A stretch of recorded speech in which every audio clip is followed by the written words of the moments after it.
meus amados irmãos. Começamos agora o capítulo 4 da unidade 1 de Maneiras e Costumes Bíblicos, do livro do Ibade, da Marta Suana.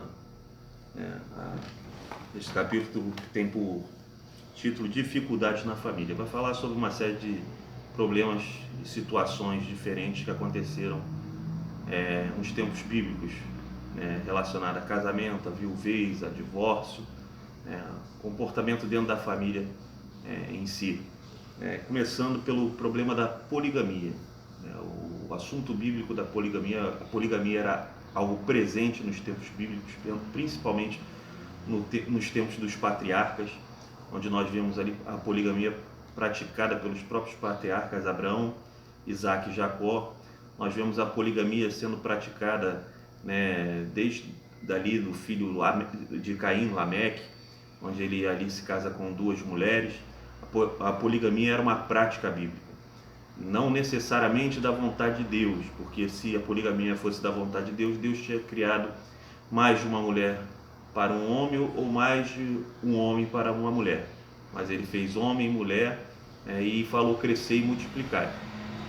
E ali no tempo dos patriarcas ocorreu a poligamia. Quando nós vemos aqui sobre poligamia, nós temos ali uma divergência, justamente essa que nós citamos com a monogamia, que é aquilo que Deus criou, ou seja, o que o homem criou diferente do que Deus criou, o que o homem fez diferente do que Deus fez. Deus ele fez algo, o homem mudou aquilo, e não necessariamente ali tem uma proibição de Deus no Antigo Testamento, mas se Deus assim quisesse, assim teria feito. A perfeita, existe aquela vontade que é permissiva e aquela vontade que é perfeita. As duas estão debaixo da soberana vontade de Deus, mas Deus ele permite certas coisas e até aceita aquilo e por exemplo, no caso de Davi, quando ele ali praticou adultério, Deus falou que até acrescentaria mais, citando as mulheres também, dentro daquilo que ele acrescentaria ao rei Davi, que não era necessário ele praticar então, aquele adultério. Então a poligamia, Deus ele não havia tanto como reprovação nos tempos do Antigo Testamento. Nós não vemos essa reprovação.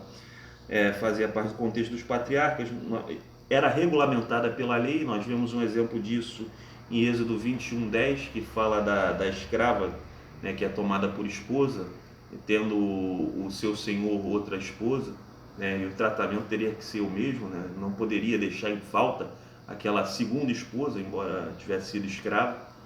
Então nós vemos até na lei mosaica aquilo sendo contemplado.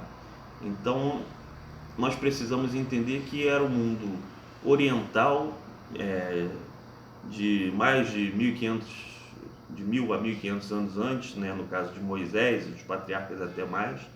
Então existe uma diferença, uma distância muito grande com o mundo ocidental hoje, para o contexto de hoje que nós vivemos, e que a gente pode pegar e falar, isso é um absurdo hoje, naquela época não era, e entender que Deus ele trabalha dentro de uma conscientização humana.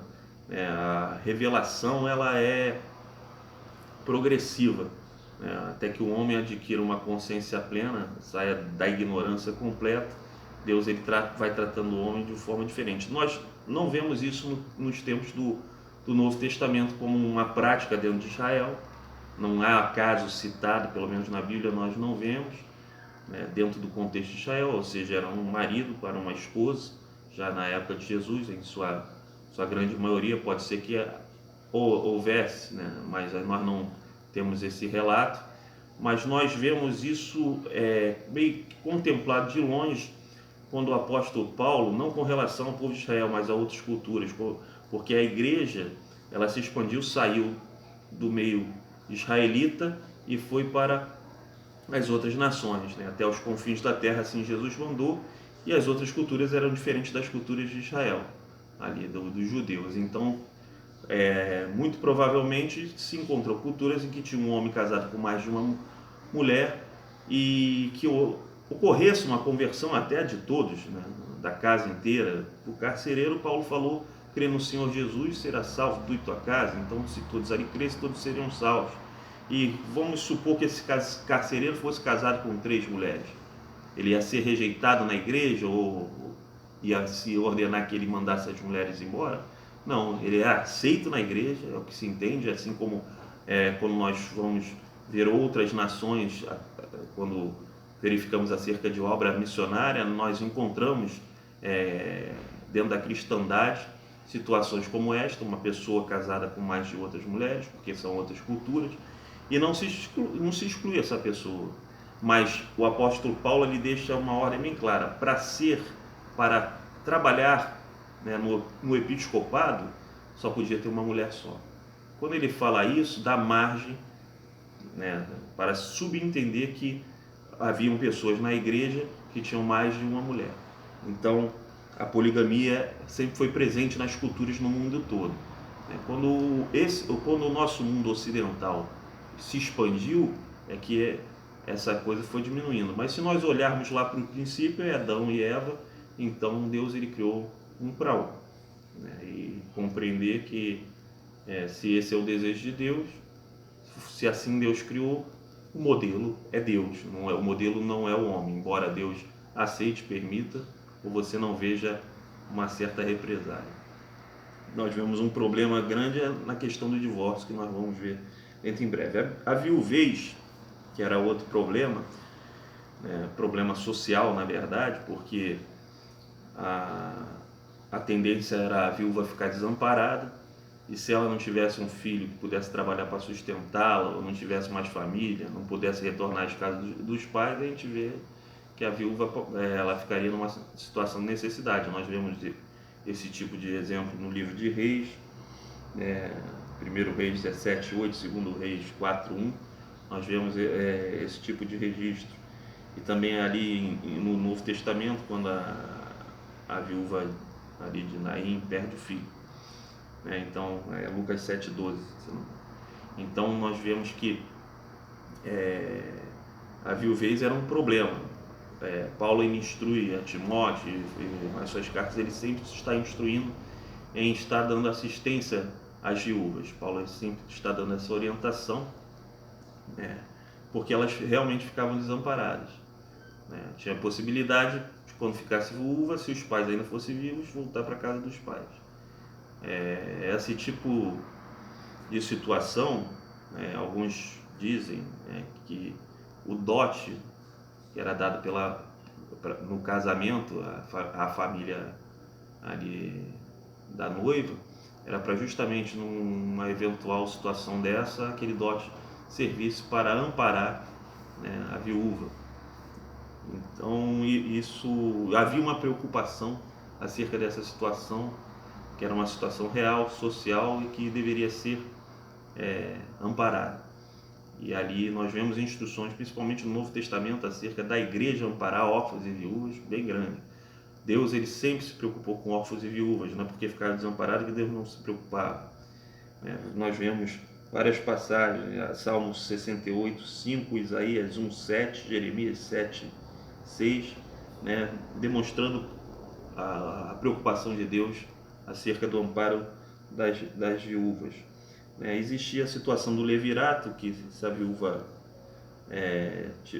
fosse cunhada do irmão mais velho do marido dela, ainda solteiro, se casaria com esse irmão. Morria o irmão na sucessão e o irmão mais velho ali solteiro para casar com aquela viúva. E quando não havia irmão, infelizmente ela ficava desamparada. Nós vemos esse tipo de coisa na situação ali de Noemi, que aí ela volta para a terra com Ruth ali, e precisando do amparo, em que Ruth vai colher ali os restos das espigas ali no campo de Boaz, e Boaz ele cumprindo o mandamento da lei, que era para deixar para que os necessitados pegassem parte daquela colheita, mas como se fosse uma sobra, ali Ruth catando por causa da necessidade dela e da sogra dela, por causa do filho de Noemi que faleceu. Outro problema dos tempos judaicos, que era um problema de dificuldade na família, era a infertilidade, que era vista pelo povo hebreu como um problema muito grave. Hoje nós temos mulheres que não querem ter filhos. Naquela época era totalmente ao contrário. Se a mulher não tivesse filho, aquilo era como se fosse o fim da vida dela, criava angústia, criava o que hoje nós chamamos de depressão, criava aquilo que eles chamavam de opróbrio, né? Um peso a ser carregado por causa daquela situação. E nós vemos Deus retirando a infertilidade de várias mulheres, mas aquilo para a sociedade judaica, né, hebreia, era algo muito ruim, era considerado até como se fosse uma maldição a infertilidade, né? Então, nós vemos várias situações assim, do desejo de mulheres querendo ter filhos, tipo Ana, e ali ela faz um voto. Nós vemos ali Sara, nós vemos inúmeros outros casos acerca disso.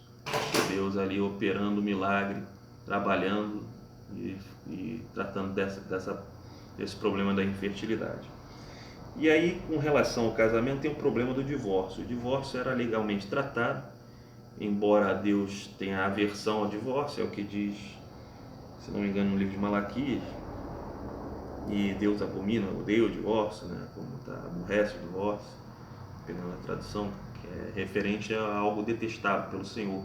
Deus, ele não deseja isso, mas ele até tolera e regulamenta essa tolerância na lei de Moisés. Uma coisa é nós termos a lei, agora saber aplicar a lei da maneira correta que é o problema. Jesus, ele não revoga a lei e vem trazendo a aplicação correta daquela lei.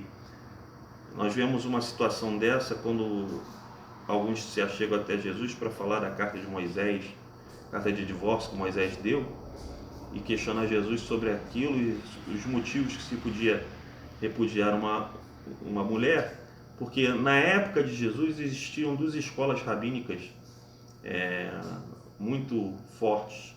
A escola de Hilel, que alguns dizem que era avô de Gamaliel, ou bisavô, Gamaliel que ensinou Paulo, e a escola de Shammai. Shammai era extremamente radical, não podia divórcio em hipótese alguma. Tinha que morrer com a mulher ali, só se uma situação muito grave. E Hilel já permitiu o divórcio em qualquer situação. Existiam situações que mandava, segundo até o livro livro aqui da Marta Suana, que mandava a mulher embora por não saber cozinhar. Então se achega até Jesus e pergunta a Jesus, trazendo na verdade as duas doutrinas das duas escolas rabínicas. E Jesus era um rabino, chamavam ele de rabi, era mestre, ou seja, ele também era um daqueles que doutrinava o povo. Quando ele fala meu jugo é suave, meu fardo é leve, essa expressão de jugo suave é minha doutrina é suave, ou seja, ele era um rabino. Essa expressão significava a doutrina dos outros era pesada, a dele era leve, né? A dos outros oprimia, a dele dava descanso para a alma. Então nós vemos ali Jesus ele colocando a doutrina dele, você tem o divórcio somente em caso ali da fornicação, né? Alguns dizem que essa fornicação é no tempo do noivado, não podendo ter divórcio durante o casamento em hipótese nenhuma. Isso não era o contexto da sociedade naquela época. A carta de divórcio era para o sujeito ficar livre para casar com outra pessoa. Hoje é que existem pessoas falando, não, era na época do noivado que se houvesse algo, porque também era contemplado como divórcio, um repúdio no noivado. Mas hoje as pessoas falam que isso era só para o noivado, se houvesse algo indecente no noivado, uma traição no noivado, porque a traição no casamento, né, o adultério no casamento era punido com pena de morte, apedrejamento. Hoje você não pode fazer isso, né? E aí se nós temos que trazer para o contexto de hoje, e o contexto é o quê?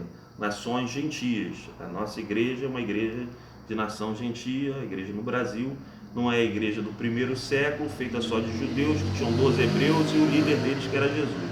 Não é esse o contexto. E nós vemos Paulo tratando num contexto acerca de uma civilização grega à igreja de Corinto e falando do casamento entre fiel e infiel, que você não tinha na sociedade judaica. Então, se eu pegar e quiser aplicar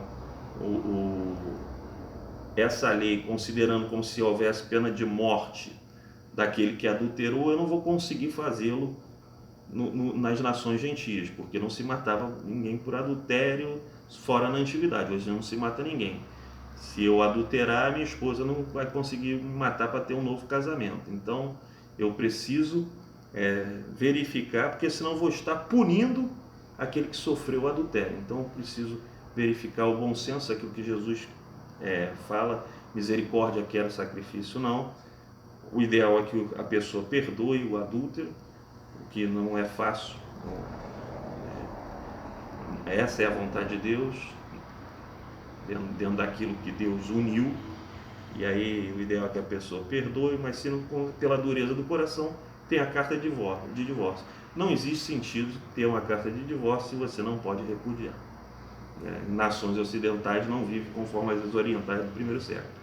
Então eu não posso trazer um contexto do primeiro século e querer aplicar hoje numa situação que não existia no primeiro século dentro da sociedade judaica, da sociedade ali de Cristo. E Paulo ele entende isso pelo Espírito Santo de Deus, e ali ele começa a tratar de casamentos mistos, que já era uma situação diferente. Outra situação diferente é que a gente tem hoje: não pode repudiar, a pessoa adúltera não é assassinada para que a outra fique livre. A pessoa adúltera ela continua viva. Então, num melhor entendimento, nós repudiamos a pessoa adúltera, e a pessoa adúltera fica, a punição dela é não poder casar mais, porque senão ela pratica o adultério, porque ela já foi casada.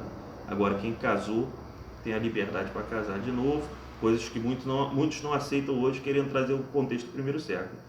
Como é que vai matar a mulher, o homem que adulterou? Então não funciona dessa forma, é um exagero, um radicalismo muito grande, e Deus, eu garanto que ele não iria punir o que sofreu o adultério, tanto que ele colocou uma pena de morte lá na lei de Moisés para quem praticasse o adultério, não para quem sofresse. Se eu não permitir a pessoa casar de novo, eu vou estar aplicando a pena a quem sofreu o adultério, e o adúltero vai continuar adulterando, porque ele adulterou. Então a punição vai para a pessoa errada, não tem sentido. Fora isso, nós temos divórcio ali em Esdras capítulo 10, um divórcio coletivo da nação de Israel, que eles haviam casado com mulheres de outros povos, tido filhos de pessoas de outros povos, e ali há um divórcio coletivo. Eu não creio que após aquele divórcio coletivo eles tivessem proibido de casar com uma mulher hebreia, só no contexto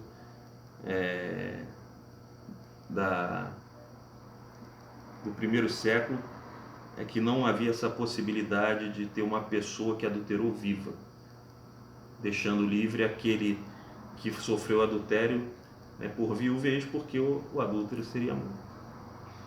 Então hoje não tem como fazer isso, e se eu for aplicar a rigorosidade do primeiro século, eu vou punir aquele que sofreu o adultério. Nós temos essa regra específica tratada por Paulo do casamento misto, que se o incrédulo abandonar o crente, ele não está obrigado àquele casamento, está livre, é o que Paulo fala ali. Então, se Paulo dá esse parecer, ele fala que considera que ele tem o Espírito de Deus para legislar isso, nós temos que tomar muito cuidado com certas coisas, não é desfazendo aquilo que Jesus falou, porque Jesus perdoou uma mulher adúltera e falou só para ela não pecar mais. Não necessariamente ele deu outras regras a essa mulher. Ele abordou uma mulher samaritana que teve 5 maridos, e o último que tinha não era dela, então ali ela estava no adultério. Ele não falou, daqui para frente você fica sem ter marido. Então existe um radicalismo nos dias de hoje do século 21 que as pessoas querem impor, que negligencia algumas passagens bíblicas e algumas situações, caso a caso do ser humano. O legalismo ele traz problema. O legalismo queria impedir de Jesus curar no sábado. Então nós temos que buscar discernimento do Espírito de Deus para tratar essas causas. Então é o que o capítulo 4 dessa unidade trata, e nós vamos estar encerrando esse capítulo nesse momento.